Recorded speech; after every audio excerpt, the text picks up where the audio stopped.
Hello, people of New World. It's me, Lamani. Welcome back to the channel and happy Tuesday. Today, I'm going to be making you so much money in a very easy way. This setup is going to be much easier than the cooking flips we did last week and one that has so much money potential, but you're going to be able to do it starting at any level, any trade skill, and start making serious gold.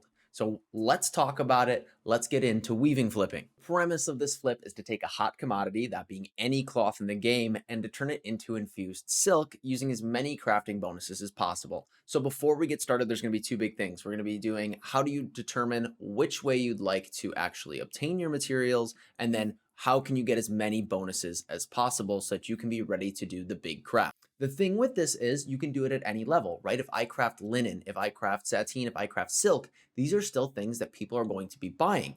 And regardless, you could be setting up for this so that you could just level up your weaving and then potentially level up some other trade skills based on that. So you can use this as a leveling method as well as an insane gold making method that is easy. And because everybody always wants these because people are either doing this or because of infused silk and people are trying to craft their daily cooldowns, people will always buy this stuff. It is no worry if it's going to sell. Let's start off with obtaining our materials. You can either get your fibers and threads through two routes, buy orders or farming. Personally, I feel like the time save on setting up a bunch of buy orders excels that of sitting there and farming. I'm going to show you some options and where you can do this to just sit up in an AFK farm. Maybe you're doing something else in real life, but I can do literally anything in the game while my buy orders are filling, and they come in fast for these because fibers are very easy to get. So while I was actually setting up for this, I had all my buy orders filled in less than 2 hours. For quick AFK fibers, I would go here in Windsward. It's kind of where the old farm was that was just loaded with spawn nodes, but now it's been replaced by some castles. If you sit at the base of the castles,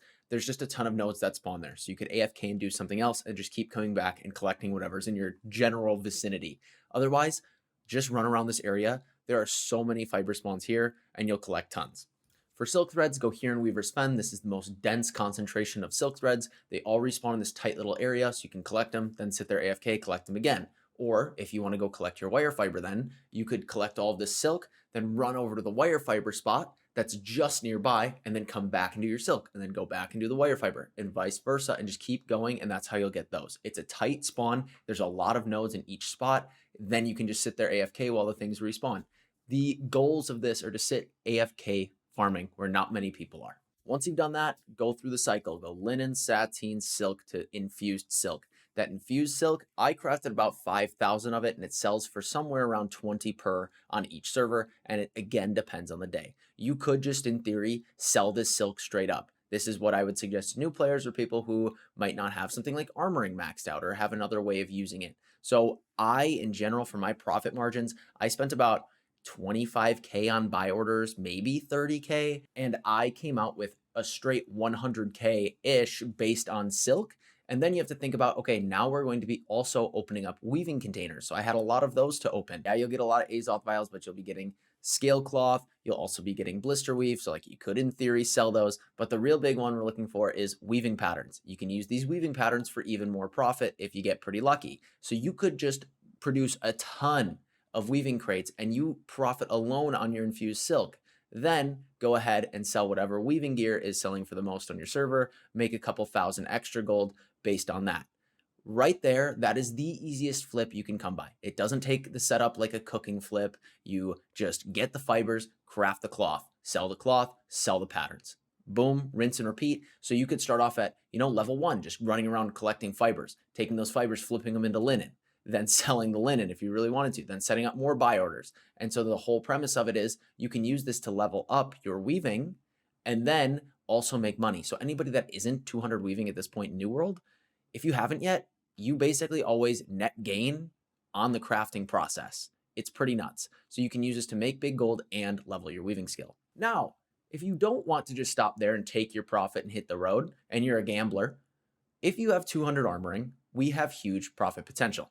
When you're deciding what to armor flip, it depends on a couple factors. Your per silk cost, as well as the XP gain, but then you have to think of how many items can I actually produce. So for instance, if I'm looking at just say something like Shadewalker, if I were to craft Shadewalker gloves versus a Shadewalker chest, sure, the XP I might be getting is slightly equivalent, but think about how much more silk is getting burnt into my chess pieces, meaning I can produce less gloves. The goal is that we're going to salvage all of these, get infused armor fragments, so that we can then take it to get more XP, to get more aptitude containers to open for armoring, to pray for things like squirming vines, and get more profit.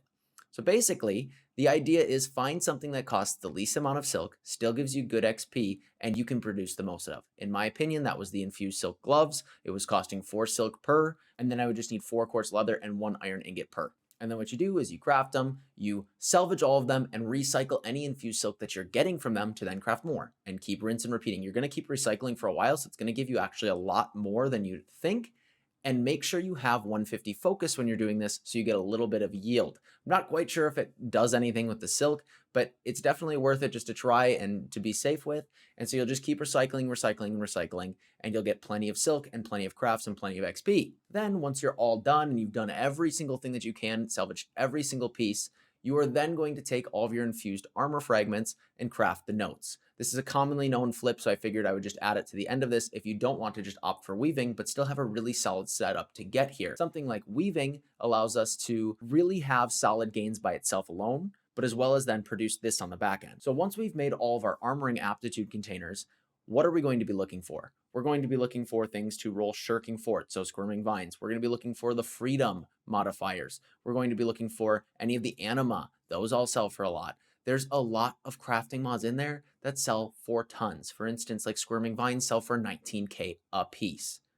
So if you can get a really solid set of RNG rolls and get all of these really high-end freedom, squirming vines, crafting mods, you'll be making money. Now, if you think about this in the amount of quantity, if you do a ton of silk, you can get a ton of armoring containers and then even more chances at some of these and just exponentially increasing your profit. So walking you through some of the profit I made with my very, very small yield of armoring containers, but I got that weaving pattern. I had all of those timeless shards, and depending on the shards, it could be some extra gold. You then go along and you get all of the smelting like asmodium, you get your runic leather, your phoenix weave, and any additional materials. But then it's really the crafting mods. We're looking at any of the animus, the animas, for refreshings, refreshing ward, refreshing evasion. We're looking for things that give us freedom. So the shards of consecrated iron. We're looking for slivers of consecrated iron as well if they drop. Squirming vines are a big one and probably one of the real big hot commodities. But with just those alone, I certainly netted over my 100k that I would have just gotten from my silk. So in my opinion, it is definitely more valuable to pursue this option if available. But in theory, you could get really, really gypped by RNG if you were to sit and think about it. The odds are low and you'll always make close to, if not always profit. You will always profit no matter what. But you do have to consider how much profit could be made. So if you're not a lucky person, don't go ahead and do this. If you are, definitely do this because you will be thanking anybody later. As always, I hope this helps, but you can level this. You can make gold at any level. Thank you for watching. Thank you for listening. And thank you to every single one of you beautiful people for being you. Hit the links down below and let me know if you need anything.